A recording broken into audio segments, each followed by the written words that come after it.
اللهم صل على سيدنا محمد وعلى آل سيدنا محمد وبارك وسلم. اللهم صل على سيدنا محمد وعلى آل سيدنا محمد وبارك وسلم. اللهم صل على سيدنا محمد وعلى آل سيدنا محمد وبارك وسلم. دو الفاظ ملتے جلتے ہیں، اردو زبان میں کثرت سے استعمال ہوتے ہیں. ایک ہے قابلیت اور دوسرا ہے قبولیت.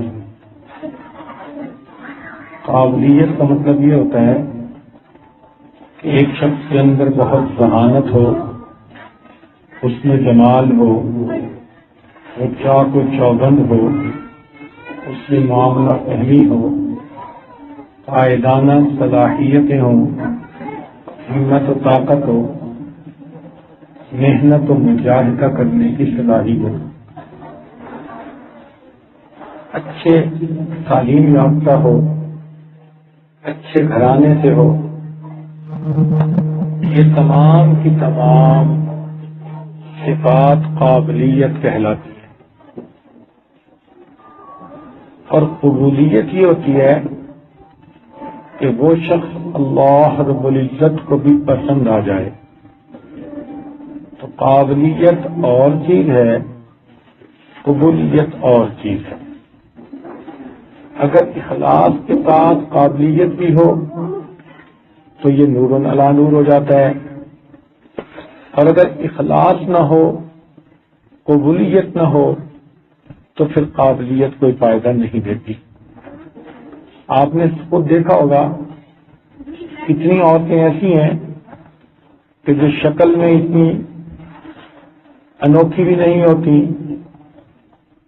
نہ اتنی تعلیم ہوتی ہے، نہ بہت مال پیسہ ہوتا ہے، نہ کوئی بہت بڑا خاندان ہوتا ہے، لیکن اپنے خاوند کی نظر میں وہ اتنی اچھی ہوتی ہیں کہ وہ ان کو پوری زندگی بڑے عزت و وقار کے ساتھ رکھتا ہے.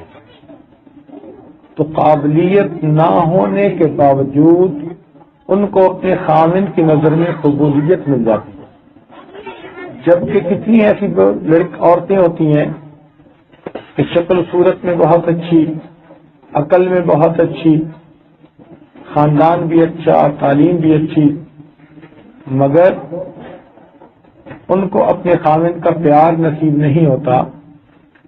لہذا ان میں قابلیت تو ہوتی ہے، قبولیت نہیں ہوتی. اسی طرح اللہ رب العزت کی بارگاہ میں یہ معاملہ ہے.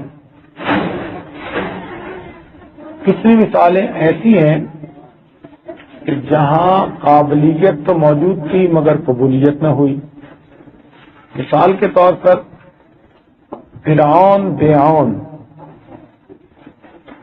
اس کو ایسی اللہ تعالیٰ نے صحت دی تھی کہ اس نے 100 سال کی عمر پائی اور کبھی بھی اس کے سر میں درد نہ ہوا.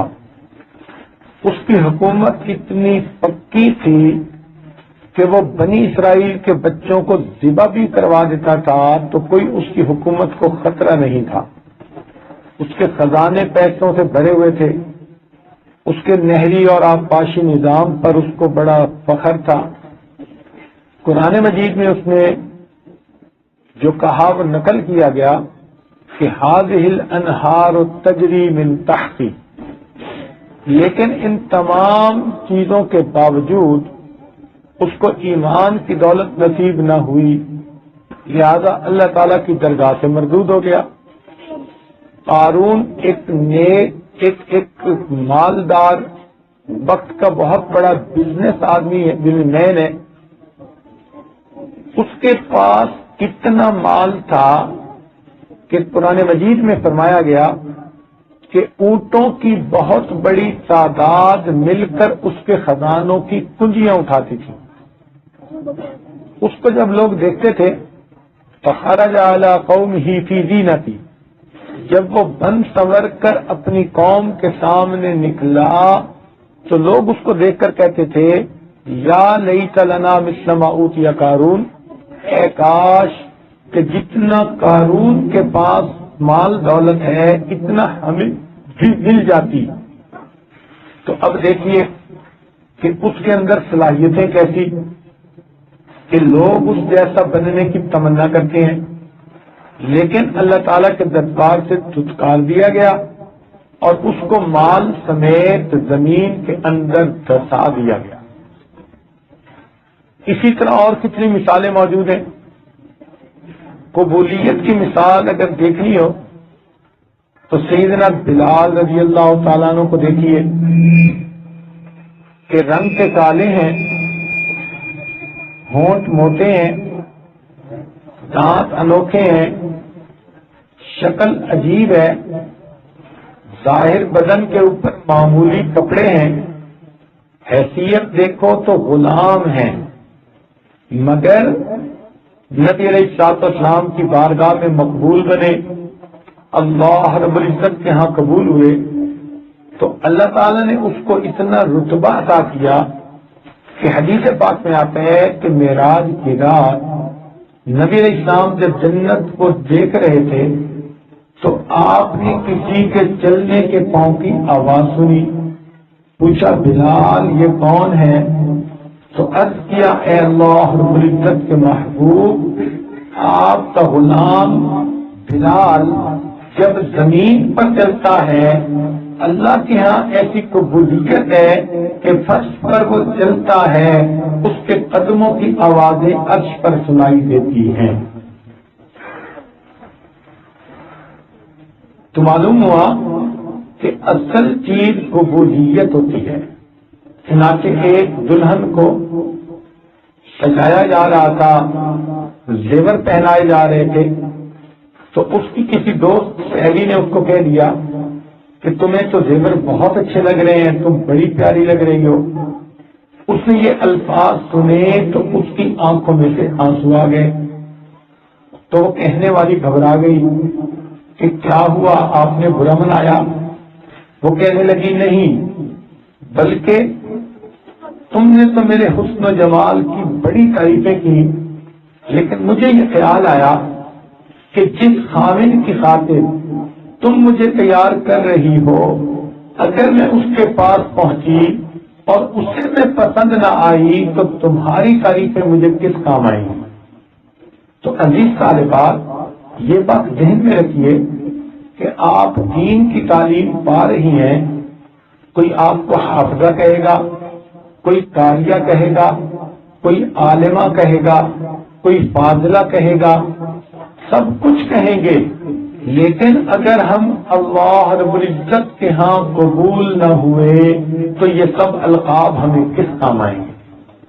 سید سلمان نبی رحمۃ اللہ علیہ ایک مرتبہ آئے سفر سے واپس، تو کسی نے پوچھا کہ حضرت کیسے رہے؟ تو آپ نے شعر میں جواب دیا، فرمایا یہاں ایسے رہے کہ ویسے رہے، دیکھنا ہے کہ وہاں کیسے رہے۔ تو دنیا میں ہم جیسے بھی رہے، خوشی میں رہے، غم میں رہے، اصل تو یہ دیکھنا ہے کہ قیامت کے دن اللہ رب العزت کے سامنے ہمارا کیا معاملہ ہوگا۔ تو اس لیے ہر وقت قبولیت کے اوپر نظر رکھنی چاہیے۔ دیکھیں، نماز تو آج ہم پڑھ لیتے ہیں، لیکن حاضری ہوتی ہے، حضوری نہیں ہوتی۔ ویسے مسلح پہ ہوتے ہیں، دل دماغ کہیں اور پہنچا ہوا ہوتا ہے۔ اب ایسی بے حضور نمازیں، بے سرور سجدے اگر اللہ تعالیٰ کے یہاں قبول نہ ہوئے تو ہمارا کیا بنے گا؟ ایک بزرگ تھے، دکاندار کے پاس کوئی سودا لینے کے لیے گئے، اس نے سودا دے دیا، جب پیسے لیے تو اس نے کہا کہ بابا جی یہ پیسے تو کھوٹے ہیں۔ بابا جی نے یہ سنا تو رونا شروع کر دیا۔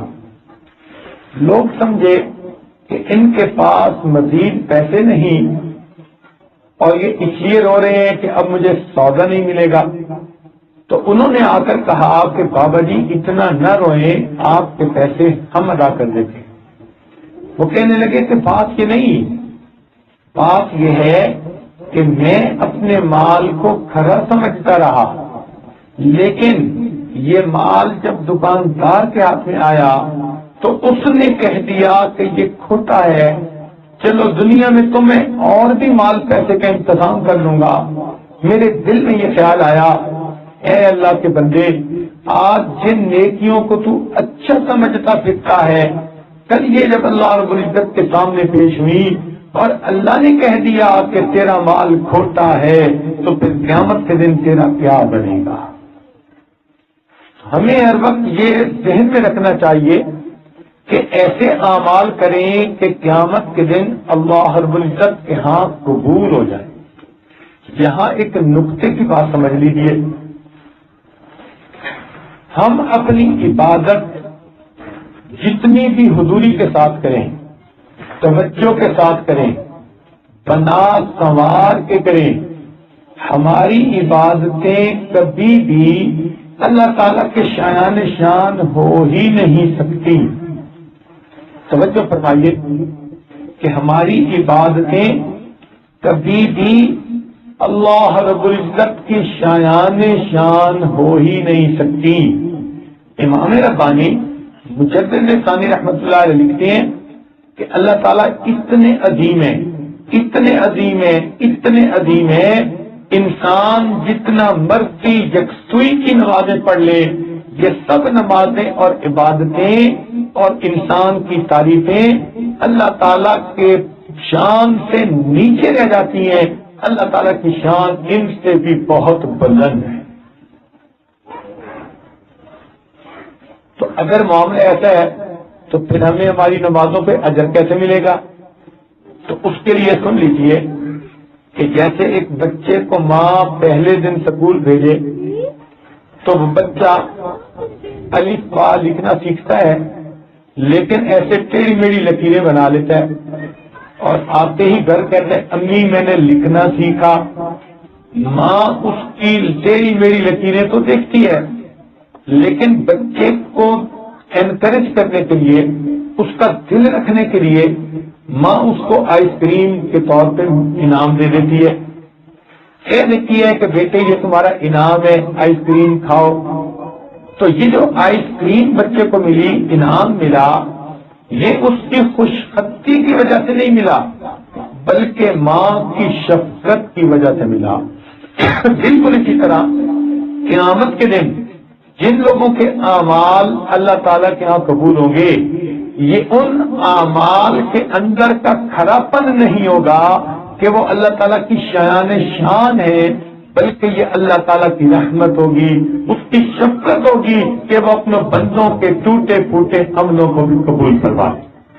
اس لیے ہمارے بڑے امام اعظم رحمت اللہ علیہ نے ایک مرتبہ عمرہ کیا، طواف کیا، اور مقام ابراہیم کے پاس 2 رکعت نفل پڑے اور یہ دعا مانگی کہ ما عبدنا کا حق کا عبادتی وما عرفنا کا حق کا معرفتی۔ اے اللہ، جیسے تیری عبادت کرنے کا حق تھا ہم حق ادا نہیں کر سکے، اور جیسے تجھے پہچاننا چاہیے تھا اللہ ہم تیری معرفت کو حاصل نہیں کر سکے۔ اسی لیے ہم لوگ جو توبہ طائب ہوتے ہیں، روتے دھوتے ہیں، تو اپنے گناہوں پہ روتے ہیں، اور اللہ والے وہ تو اپنی کی ہوئی نیکیوں پہ بھی رو رہے ہوتے ہیں کہ یہ بھی اچھی کوالٹی کی نہیں ہے، یہ بھی اچھی کوالٹی کی نہیں، وہ اس پہ بھی رو رہے ہوتے ہیں۔ آپ نے دیکھا ہوگا کہ کئی مرتبہ ایک آدمی پھل کی دکان پہ جاتا ہے اور کہتا ہے جی کہ مجھے سیب خریدنے ہیں، اب دکاندار اسے کہتے ہیں جی آپ کیلے بھی لے لیں، حالانکہ کیلے خوبصورت بھی تھے، اچھی ان کی مہک خوشبو بھی تھی، ذائقہ بھی تھا، مگر اس بندے نے کیلے پر ایک نظر ڈالی اور کہا جی مجھے کیلے نہیں چاہیے، تو باوجود تمام اچھائیوں کے وہ کیلے اس آدمی کی نظر میں قبولیت نہ پا سکے۔ یہی حال انسانوں کا، وہ جتنے بھی اچھے بن جائیں، اگر اللہ تعالیٰ چاہے تو قبول فرمائے، ورنہ ایک نظر ڈال کر کہہ دے کہ مجھے تیرے عملوں کی کوئی ضرورت نہیں، تو پھر ہمارا کیا بنے گا؟ اس لیے مومن کو چاہیے کہ جیسے اپنے گناہوں سے استغفار کرتا ہے اس سے بڑھ کر اپنی نیکیوں میں استغفار کیا کرے، اس سے بڑھ کر اپنے نیک اعمال پر استغفار کیا کرے۔ اور ایک نکتے کی بات سن لیجیے کہ اللہ تعالیٰ نے شریعت محمد صلی اللہ علیہ وسلم نے ہمیں نیک اعمال کے بعد بھی استغفار کرنے کا حکم دیا۔ اب ذرا توجہ فرمائیے گا کہ ایک آدمی وضو کر کے ہٹتا ہے تو اس نے نیک کام کیا، ایسا نیک کام کہ گناہوں سے وضو سے انسان کے گناہ جھڑتے ہیں۔ وضو کرنا ایک عبادت ہے، لیکن وضو کے بعد کی جو دعا اس میں فرمایا استغفرک واتوب الیک، گویا وضو کے بعد بھی جو دعا بتلائی گئی اس میں استغفار کا حکم دیا گیا۔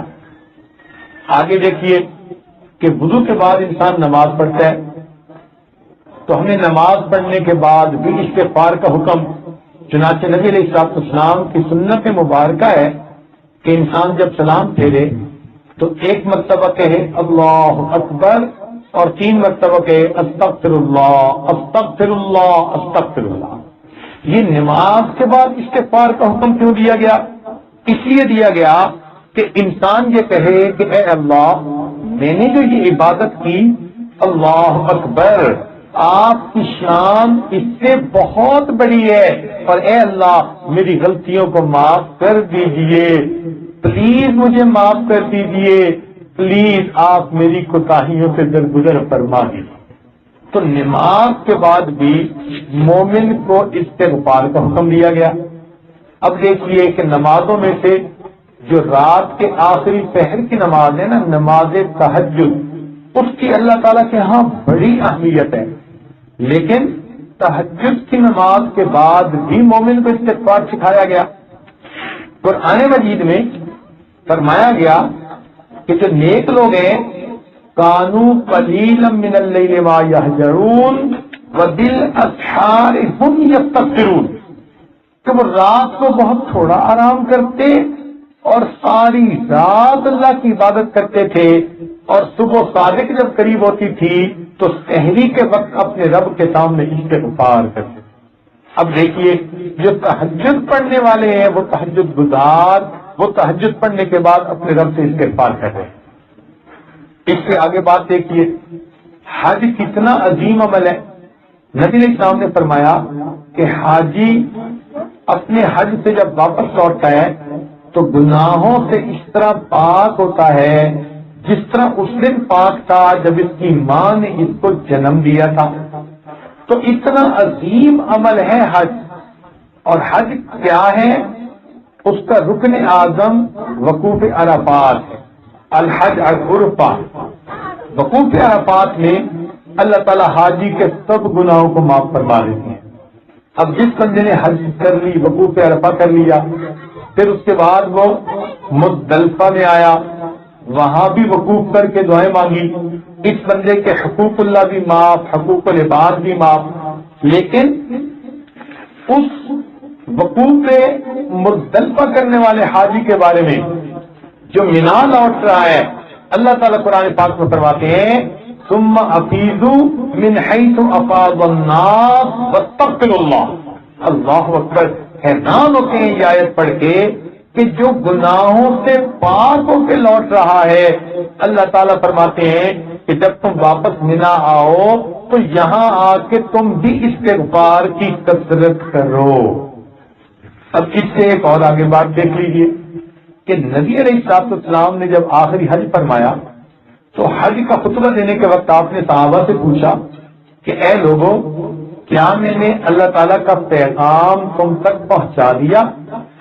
1,24,000 صحابہ نے بیک زبان یہ جواب دیا، اے اللہ کے نبی، آپ نے ہمیں نصیحت فرمائی، ادیت الامانہ، اپنی امانت پہنچا دی، اور آپ نے تو امانت پہنچانے کا حق ادا کر دیا۔ جب صحابہ نے یہ کہا کہ آپ نے امانت پہنچانے کا حق ادا کیا تو اللہ تعالیٰ کے محبوب نے آسمان کی طرف انگلی اٹھائی، اللہ مشہد، اے اللہ تو گواہ رہنا کہ میں نے تیری امانت کے ادا کرنے کا حق ادا کر دیا۔ اس پیارے محبوب صلی اللہ علیہ وسلم نے جب یہ الفاظ کہے اور واپس مدینہ طیبہ تشریف لائے تو اللہ تعالیٰ کی طرف سے وحی اتری، ارشاد فرمایا کہ اے میرے محبوب، اذا جاء نصر اللہ والفتح ورأیت الناس يدخلون فی دین اللہ افواجا فسبح بحمد ربک واستغفر، آپ اپنے رب کے نام کی تسبیح کیجیے اور اس کے سامنے استغفار کیجیے۔ سبحان اللہ، نبی اسلام کی وہ مبارک زندگی جو پھولوں سے زیادہ معطر ہے، جو بہت ہی پاک صاف اور عفیف معصوم زندگی ہے، اس معصوم زندگی پر، عبادت بھری زندگی پر، مجاہدے بھری زندگی پر اللہ تعالیٰ پھر فرماتے ہیں کہ بس استغفر، کہ تم اللہ کے سامنے استغفار کی کرو۔ تو معلوم ہوا کہ مومن کو پوری زندگی نیکیاں کر کے بھی اللہ تعالیٰ کے سامنے رونا ہے اور قبولیت کے لیے استغفار کرنا ہے۔ اس لیے جو کرتا بھی ہے اور ڈرتا بھی ہے، اسی کے عمل اللہ کے ہاں قبول ہوتے ہیں۔ آپ ذرا دیکھیے سیدنا صدیق اکبر رضی اللہ عنہ اللہ تعالیٰ سے کتنا ڈرا کرتے تھے۔ روایت میں آتا ہے کہ کبھی کبھی کہتے تھے اے کاش میں کسی کے بدن کا بال، میں کسی مومن کے بدن کا بال ہوتا، میں گھاس کا ٹکڑا ہوتا، میں کوئی پرندہ ہوتا۔ حضرت عمر رضی اللہ عنہ، ان کے بارے میں آتا ہے کہ جب ان کا آخری وقت آیا تو انہوں نے اپنے بیٹے کو بلا کر نصیحت کی کہ بیٹے، جب میں فوت ہو جاؤں جلدی نہلا دینا، کفنا دینا اور جلدی دفنا دینا۔ اس نے کہا کہ ابا جان آپ اتنی جلدی کا کیوں کم کر رہے ہیں، ہم جلدی کریں گے۔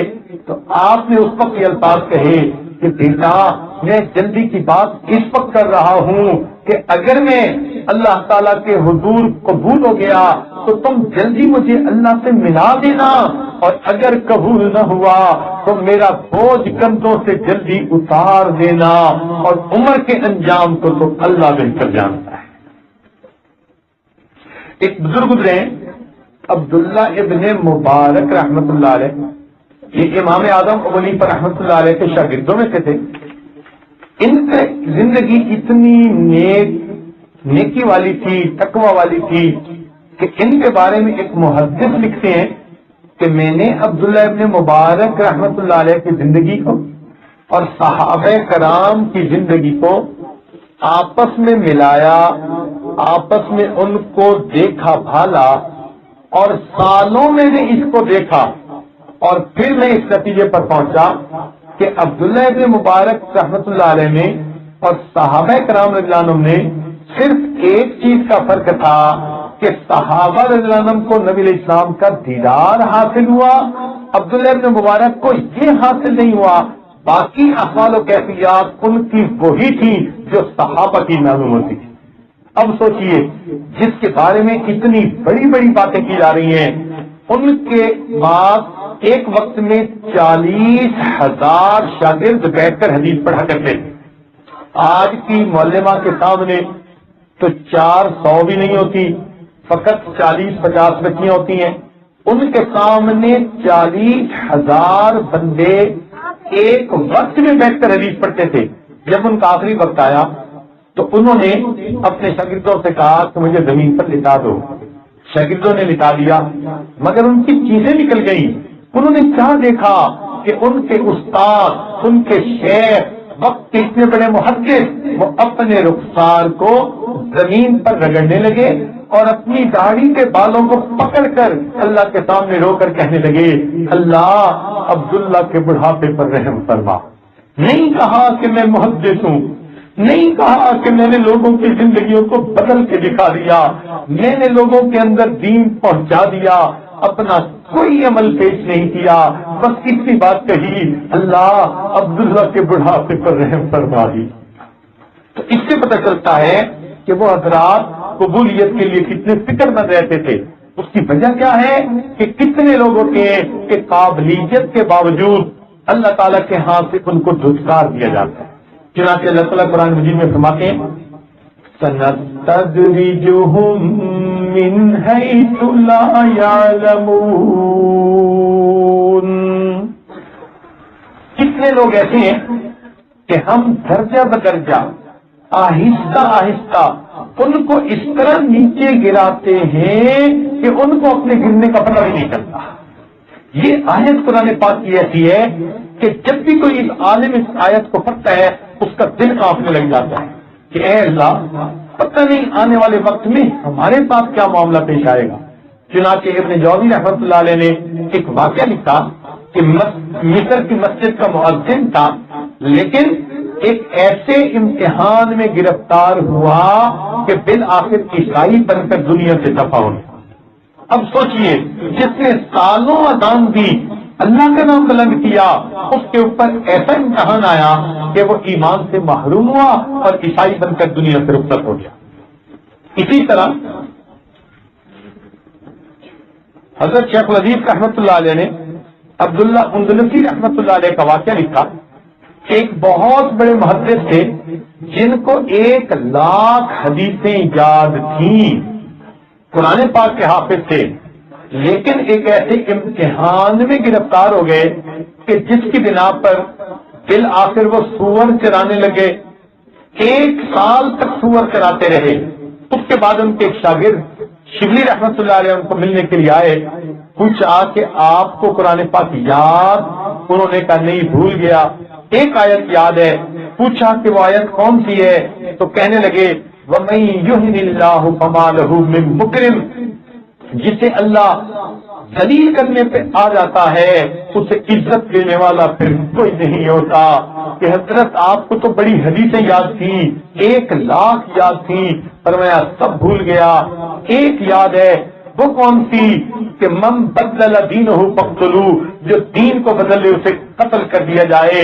جب شبلی رحمت اللہ علیہ نے یہ معاملہ دیکھا انہوں نے اللہ کے سامنے رونا شروع کر دیا، مناجات شروع کر دی. ان کے آنسو اللہ کے ہاں ایسے قبول ہوئے کہ ان کے استاد نے بھی رونا شروع کر دیا، اور بالآخر اللہ نے ان کو امتحان سے نکال کر ان کو وہی پہلے والی کیفیات واپس عطا فرمائی. قرآن مجید میں بنی اسرائیل کے ایک راہب کا واقعہ ہے، اس کا نام ہے بلعم باعور. یہ بلعم باعور اتنا عبادت گزار کہ اس نے 400 سال تک اللہ تعالیٰ کی عبادت کی، اور اتنے بڑے درجے کو پہنچ گیا کہ اس کی ہر دعا قبول ہوتی تھی. یہ مستجاب الدعوات بن گیا. مگر اس سے ایک ایسی کوتاہی ہو گئی کہ جس کوتاہی کی وجہ سے اللہ تعالیٰ نے اسے دھتکار دیا. قرآن پاک میں اللہ فرماتے ہیں وَلَوْ شِئْنَا لَرَفَعْنَاهُ بِهَا وَلَكِنَّهُ أَخْلَدَ إِلَى الْأَرْضِ وَاتَّبَعَ هَوَاهُ فَمَثَلُهُ كَمَثَلِ الْكَلْبِ. اس کی مثال تو کتے کی مانند ہے. جب قرآن پاک کی آیتیں پڑھتے ہیں دل کانپنے لگ جاتا ہے. اللہ جتنے 400 سال آپ کے سامنے سجدے کیے اس کو آپ قرآن مجید میں کتے کے الفاظ سے مخاطب فرما کر کہتے ہیں فَمَثَلُهُ كَمَثَلِ الْكَلْبِ، اس کی مثال کتے کی مانند ہے. اللہ ہماری تو عمر بھی 100 سال نہیں ہو پائی، ہماری تو عمریں بھی چھوٹی ہیں، عبادتیں بھی چھوڑی ہیں. ہم کیسے اپنے عملوں پہ ناز کر سکتے ہیں، فریفتہ ہو سکتے ہیں؟ اللہ یہ جو کچھ ہے یہ تیرا کرم ہے، تیرا احسان ہے، آپ ہی کی مہربانیاں ہیں. اللہ یہ فضا کی فضل کیا ہے، فقط ان کی چشم پوشی، وہ اگر نگاہ کر دیں تو ابھی باہر آئے. آپ کی رحمت کی نظر ہو جائے باہر آ جاتی ہے، آپ کی رحمت کی نظر ہٹ جاتی ہے، اللہ فضا آ جاتی ہے. تو میرے مولا آج کی محفل میں ہم آپ کے سامنے یہ عاجزی کرتے ہیں، اپنی رحمت کی نظر ہم پہ ڈالے رکھنا، آزمائشوں سے بچا لینا، امتحانوں سے بچا لینا. اللہ مہربانی کا معاملہ فرما دینا. اللہ آپ نے قرآن مجید میں فرمایا وَبَدَا لَهُم مِّنَ اللَّهِ مَا لَمْ يَكُونُوا يَحْتَسِبُونَ. کچھ لوگ ایسے ہوں گے قیامت کے دن ان کو ایسا معاملہ پیش آئے گا جس کا وہ گمان بھی کبھی نہیں کرتے تھے، سوچتے بھی نہیں تھے.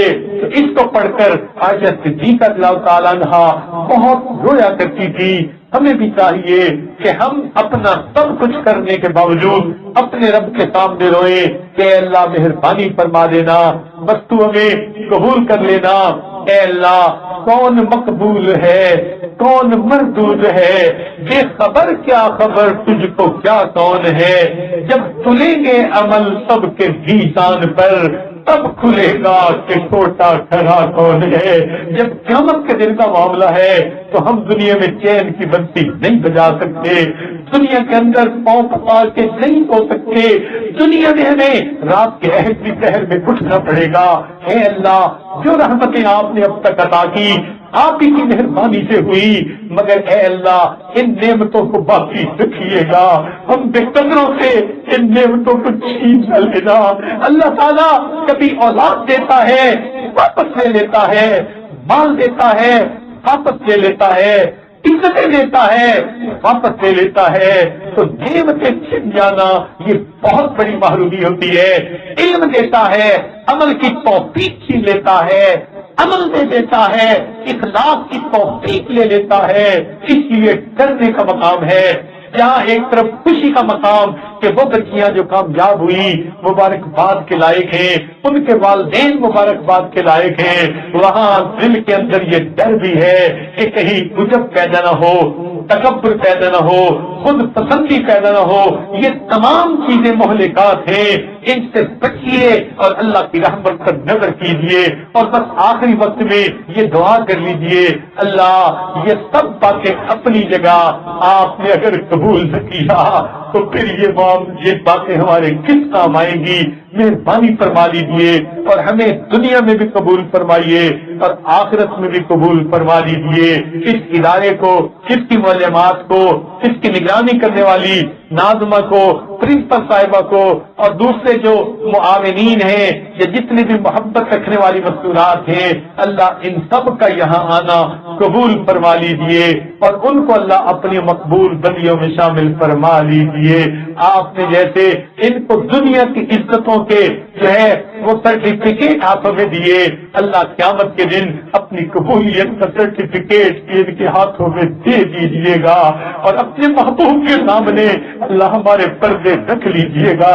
کسی کو کسی عارف نے کہا، اے اللہ تو غنی از ہر دعا لمبن فقیر، اللہ تو دعا لم سے غنی ہے اور میں فقیر ہوں، روز محشر خود رہائے بن پذیر، قیامت کے دن اے اللہ میرے عذروں کو قبول کر لیجئے، گھر تمہیں دینی حساب ناگزیر، اور اللہ اگر آپ یہ فیصلہ کر لیں کہ میرا حساب لازمی لینا ہے، از نگاہ مصطفیٰ تنہا بگیر، اللہ مصطفیٰ کریم کے سامنے میرا حساب نہ لینا، کہیں انہیں ان کے سامنے شرمندگی نہ ہو، وہ یہ نہ کہے تو میری کیسی روحانی بیٹی تھی، عالمہ کہا جاتا تھا، فاضلہ کہا جاتا تھا، مگر تیرے من کے اندر گندگی تھی، تیرے اندر میل تھی، تیرا ظاہر کیسا تھا اور تیرا باطن کیسا تھا۔ اللہ اس دن کی شرمندگی سے بچا لینا اور ہمیں اپنی مقبول بندیوں میں شامل فرما لینا۔ وآخر دعوانا ان الحمد للہ رب العالمین۔